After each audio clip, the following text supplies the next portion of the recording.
میں روزہ ہوں، کس کو پتا ہے؟ یہ راز ہے میرے اور اللہ کے درمیان.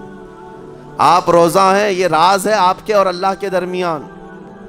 بہت سارے موقع آپ کے پاس ہیں دن بھر میں، فجر سے لے کر عصر تک.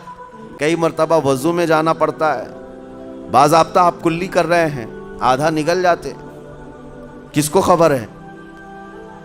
یا کہیں چھپ کر کے کوئی ہلکی سی چیز چبا لیتے، کس کو خبر ہے؟ اس لیے کہ یہ اندرونی معاملہ ہے، راز ہے. آپ کھا رہے ہیں پی رہے ہیں یا نہیں کھا رہے ہیں نہیں پی رہے ہیں، یہ کوئی دوسرا نہیں کہہ سکتا.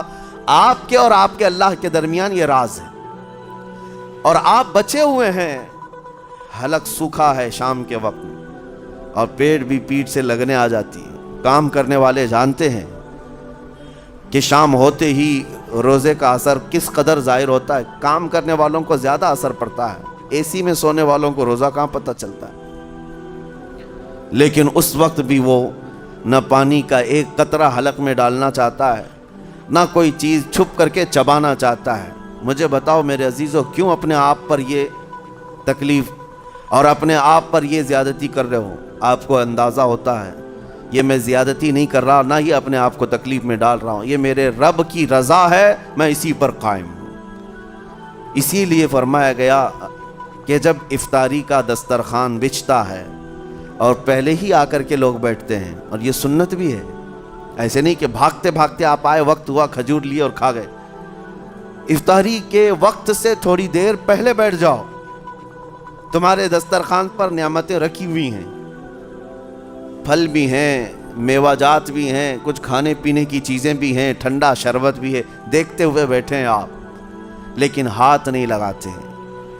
انتظار ہے وقت کا کہ ادھر سورج کے غروب ہونا ہے اور میری افطار ہونی ہے. اعلان سنتے ہیں، اذان سنتے ہیں، اس کے بعد آپ اٹھاتے ہیں، لیکن اتنی دیر تک آپ خاموش بیٹھے ہیں دسترخوان کے پاس، سارے لوگ دیکھتے رہتے ہیں. یہ وہ منظر ہے جس کو فرمایا گیا رب ذوالجلال بھی اپنے بندوں کو دیکھ رہا ہے.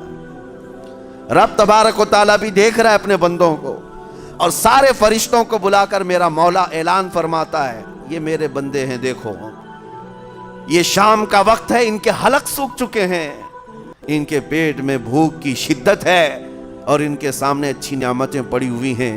اے فرشتوں دیکھو، میرے ان بندوں میں سے کوئی بھی ان نعمتوں کو ہاتھ نہیں لگاتا، یہ صرف اور صرف میرے لیے بھوکے اور پیاسے ہیں. اور فرشتوں سے اللہ فرماتا ہے تم گواہ ہو جاؤ، ان کی حلق تر ہونے سے پہلے ان کے لیے میں نے جنت لکھ دیا. اسی لیے حدیث پاک میں ہے جب افطار کرتے میرے آقا صلی اللہ علیہ وسلم یوں ارشاد فرماتے ذهب الظمأ وابتلت العروق وثبت الاجر انشاءاللہ. پیاس بجھ گئی، رگیں ٹھنڈی ہو گئی، اور اجر اللہ کے ہاں پکا ہو گیا. یہ حضور پاک ہر افطار میں عرض کرتے تھے.